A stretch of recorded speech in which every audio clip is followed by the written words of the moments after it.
Right, so we're diving into Chapter 7 this time. Okay. And it's all about political identity, Yeah. which sounds kind of basic when you first hear it. Right. It's really not. Yeah, it's actually super fascinating. Yeah, it gets... We're talking about like nationalism, religion, class, all Yeah. the things that kind of make us us, Exactly. but through this political lens. Yeah, you're not just like prepping for your exam or whatever. You're actually getting like a sneak peek Right. into the forces that shape political systems Oh, or totally. movements all around the world. So first things first, the textbook jumps into defining political identity. Okay. And it's not just, I'm a Democrat or I'm a Republican or whatever. Yeah, It's way deeper than that, right? It's way deeper. It's about how all the pieces of your identity, Yeah. your ethnicity, your religion, gender, economic status, even your age, Wow. influence how you see yourself Okay. within the political landscape. So like all those assumptions that we make about people based on their political leanings. Exactly. Like, all white evangelicals vote Republican. Right. Or something like that. Right. Whether or not that's true is another story. Exactly. But it shows how we connect identity to politics. Yeah, and that's why it's so crucial in comparative politics. Okay. Because it helps explain why different countries develop different political cultures and systems. That makes sense. Think about it. What it means to be American or patriotic can vary drastically depending on your background and your beliefs, right? Totally. And this makes me think about something the textbook distinguishes between. Okay. Which is political identity versus identity politics. Yes. What's the difference? It's a subtle difference, but an important one. Okay. Political identity is kind of like the raw material, the foundation of who you are politically. Yeah. Identity politics is more about how groups mobilize around shared identities to achieve specific political goals. So identity politics is like when politicians target specific groups like soccer moms or blue-collar workers or whatever. They're trying to tap into those shared identities. Shared identities to gain support. Right. The textbook even talks about pluralism and hyperpluralism. Oh, yeah. Which are basically two different ways that these group identities can interact within a society.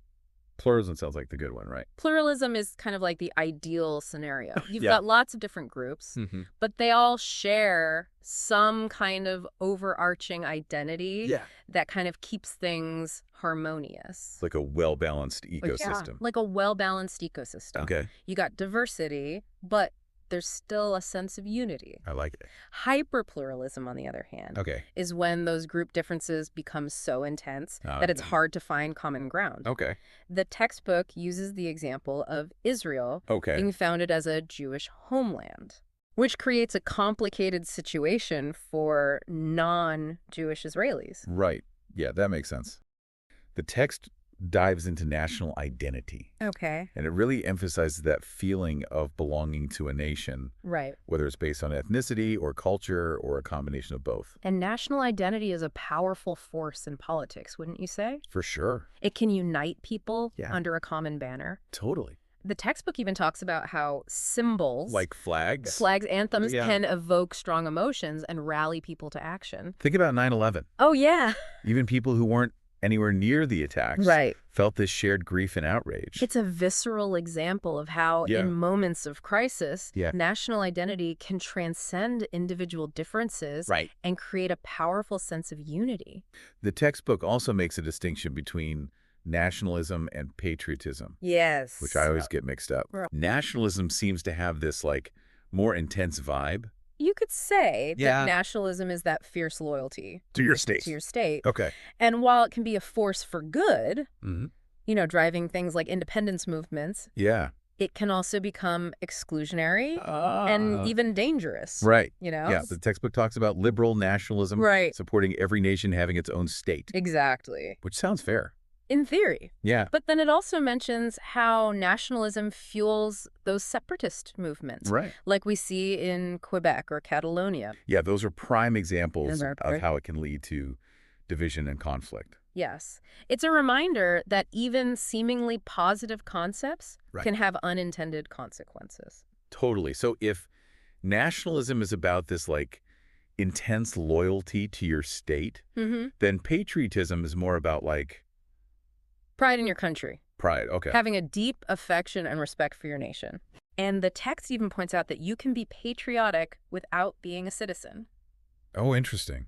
Think about immigrants who embrace their adopted country. Okay. And feel a strong sense of belonging. That makes sense. And then there's citizenship, Yeah. which the textbook makes sure to separate from both national identity and political identity. It's not just a feeling. Yeah. It's an actual legal status. Oh. It's about formal membership in a state.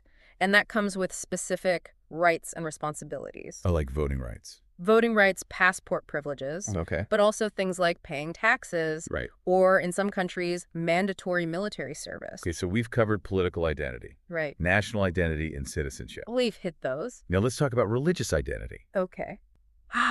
Another fascinating one. Because is it really just about what religion your family raised you in? No, not at all. Or is there more to it?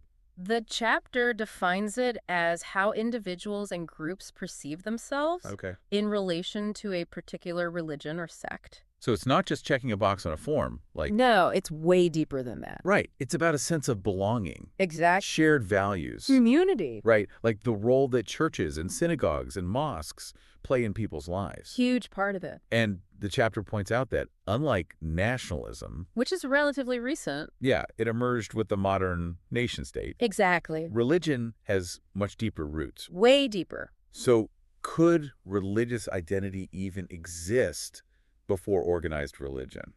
That's a fascinating question. Right.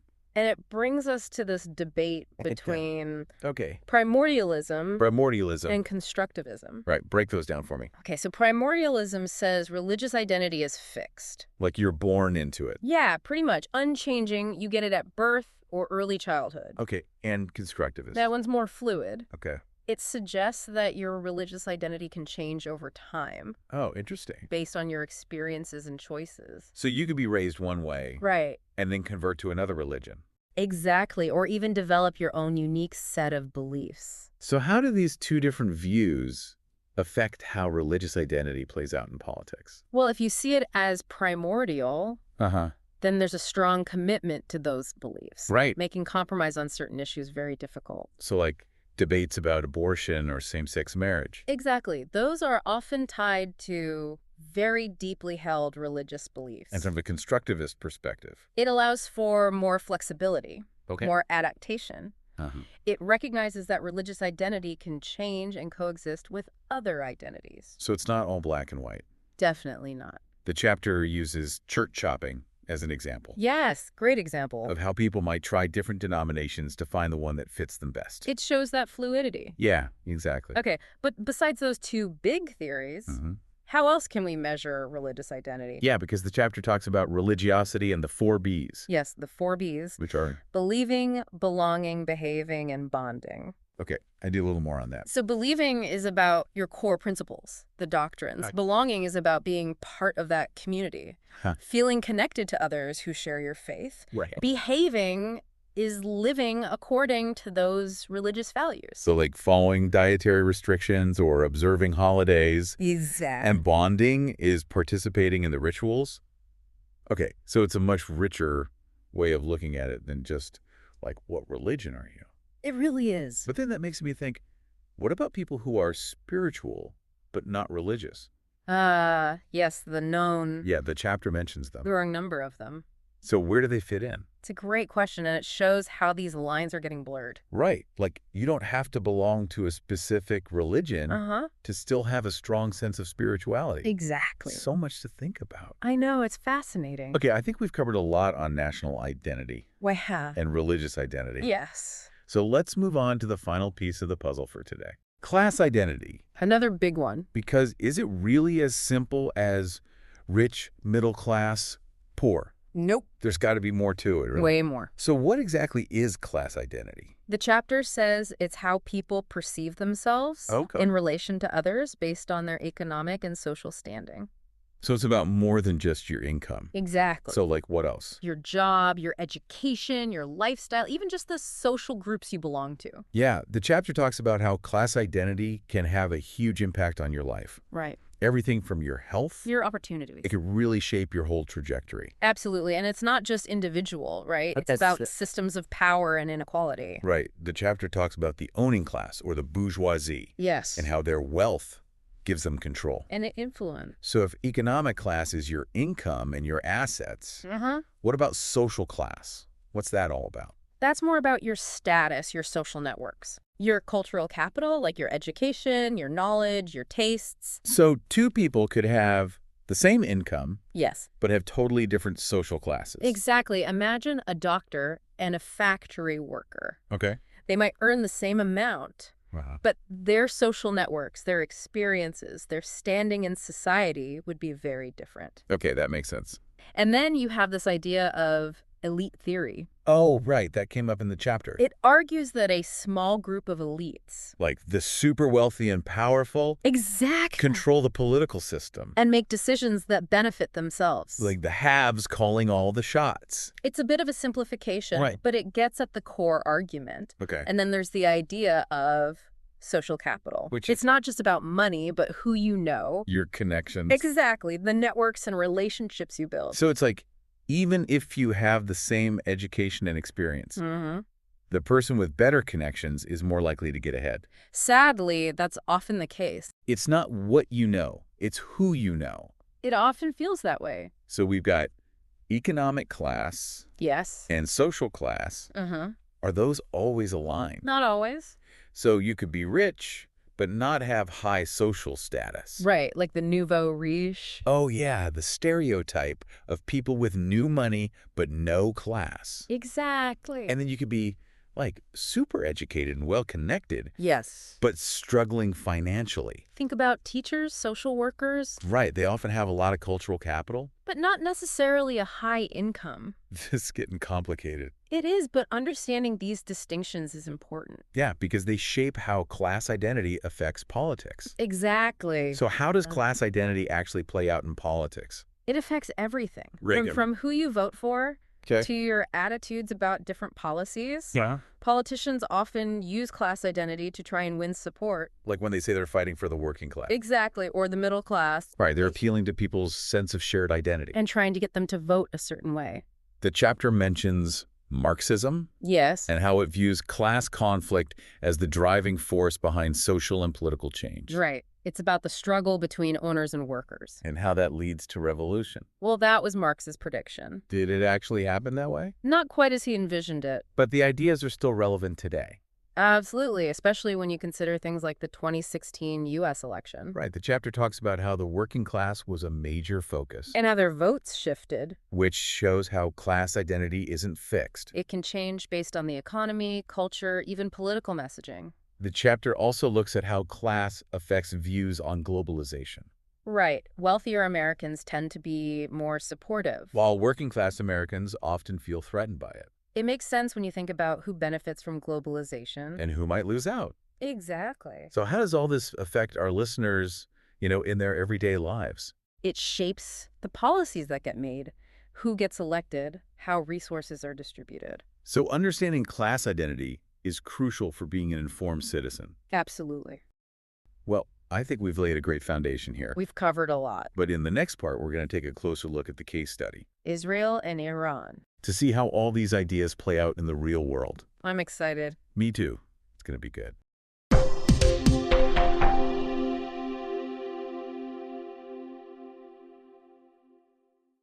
All right, so we're diving into this case study comparing Israel and Iran.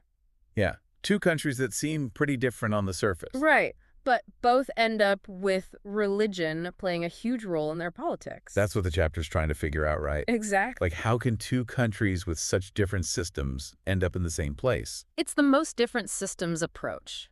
Which is? Basically, you look at cases that are super different, okay, but share a common outcome. And in this case, it's how religion shapes their politics. Exactly. So by comparing them, we can maybe isolate the key factors. Right. Like, is it about the type of government? Or the economy? Or something else entirely. The chapter calls those the independent variables. Yes, the things that differ between the two countries. Okay, so let's start with the basics. Right. Israel is a democracy. With a market economy. Iran is an authoritarian theocracy. And their economy is more state-controlled. And they have totally different relationships with the West. Right. Israel is a close ally of the U.S. While Iran, well, it's been a bit more complicated. To say the least. Yeah. And Israel is considered more secular than Iran. Although religion is still a big deal in Israeli society. It's like they're coming from opposite ends of the spectrum. And yet they both end up with religion at the center of their politics. Okay, let's zoom in on Israel first. Okay. The chapter talks about Zionism. A key factor in Israel's identity as a Jewish state. And it's a bit of a mix, right? Definitely. Like part religious, part nationalist. It's about the Jewish people's connection to the land of Israel, both historically and spiritually. Exactly. But the chapter also points out that there's tension within Israel. Right. Between cultural and religious Jewish identities. Not all Israelis define their Jewishness the same way. Some see it more as a cultural thing, while others focus on religious beliefs and practices. And that can lead to some pretty big disagreements. Oh yeah, about everything from marriage and divorce to public transportation on the Sabbath. It's a constant debate about what it really means to be a Jewish state. The chapter also highlights how Israel's history has shaped its national identity. Right, the Holocaust, the constant conflict with the Palestinians. It's created this strong sense of needing to defend themselves. A siege mentality almost. Exactly, and that's made security a top priority. Which is why national identity and defending the state are so central to Israeli politics. Okay, let's switch gears to Iran. All right. The chapter really emphasizes the 1979 Islamic Revolution. Huge turning point. And how the Shah's attempts to modernize and secularize backfired. Yeah, he pushed too hard, alienated a lot of people. Who felt like their religious values were being ignored. Exactly, and that's where Khomeini comes in. He was able to channel that resentment. And lead a revolution that brought about the Islamic Republic. The chapter also talks about how Iran sees the U.S. It's a big part of their identity. All the tension and mistrust. The hostage crisis, the nuclear deal, the sanctions. It's created this, like, us versus them mentality. That shapes how Iran interacts with the world. But it's not just about being Muslim. No, Iranian identity is more complex than that. They have a long history and culture that predates Islam. Exactly. Being Persian is a big part of it, too. And not everyone in Iran agrees with the government's ideology. Of course not. There's a diversity of viewpoints. The chapter uses the Kurds as an example. Right. They don't really fit into that dominant Persian Shia identity. They have their own language and culture. And they've faced a lot of discrimination. It shows how, even within a country that seems unified, there can be these internal divisions. And those divisions can lead to conflict. Okay, so we've looked at Israel. And Iran. What are the big takeaways from this comparison? I think it shows how powerful religious identity can be. Yeah, even in systems that are completely different. It can shape a country's politics in fundamental ways. And it reminds us that identity is complicated. Not just one thing. People can hold multiple identities at once. And those identities can sometimes clash. It's like a puzzle, figuring out how it all fits together. Exactly. Well, this has been a really interesting look at how religion and identity play out in the real world. It really has. But let's wrap up this deep dive by distilling some key takeaways for our listeners. Sounds good. So we've explored how all these different identities, national, religious, class, how they shape political systems. And how they can be both, like sources of unity and division. It's been a wild ride through Chapter 7. For sure. Okay, but before we wrap up this deep dive completely, yes, let's give our listeners some key takeaways. The main points to remember. What are the most important things our comparative politics students should keep in mind? I think the biggest one is just recognizing that political identity is super complex. It's not just one thing. Exactly. It's a combination of so many factors. Like our experiences, our beliefs, the political world around us. All of that shapes how we see ourselves. And how we relate to politics. So identity is like this constantly evolving thing. It really is. Okay, what else? What other nuggets of wisdom can we impart? Well, it's important to remember that identity is both personal and political. Okay, what do you mean by that? It shapes our individual choices, sure, but it also plays out on a much larger scale. Go ahead. It affects group dynamics, social movements, even global conflicts. So it's not just about me and how I see myself. Right. It's about how we interact with others. And how those interactions shape the political world. Got it. And then there's this whole question of identity politics, right? Yeah, the chapter talked about how it can be both a force for good and a source of division. Absolutely. How do we make sense of that? It's a balancing act. Okay. On the one hand, identity politics can be super empowering. Like for marginalized groups. Exactly. Think about the civil rights movement, the fight for women's suffrage, LGBTQ plus rights. Those were all driven by identity politics. And they achieved incredible progress. But then there's the flip side. Right. Identity politics can also be used to divide people. To create animosity between different groups. And that's where it gets dangerous. So how do we prevent that? That's where the ideas of pluralism and hyperpluralism come in. Right. We talked about those earlier. It's about finding that sweet spot. Okay. Where we recognize and celebrate diversity, but also find common ground and shared values. So it's not about erasing our differences. No. It's about figuring out how to bridge them. To build a more inclusive and just society. That sounds pretty ideal. It's the goal, right? Yeah. Okay. Any final words of wisdom for our listeners? I'd just say, stay curious. Okay. Be open-minded. Because identity is always changing. It's fluid. So our understanding of it needs to change too. Keep learning, keep asking questions, and be willing to challenge your own assumptions. Great advice. Thanks. Well, that brings us to the end of our deep dive into political identity. We covered a lot of ground. We explored nationalism, religion, class, and how these identities shape political systems around the world. It's complex stuff. But hopefully we've given you a better understanding of how it all works. And why it matters. So until next time, keep those brains buzzing. And keep exploring the fascinating world of politics. See you in the next deep dive.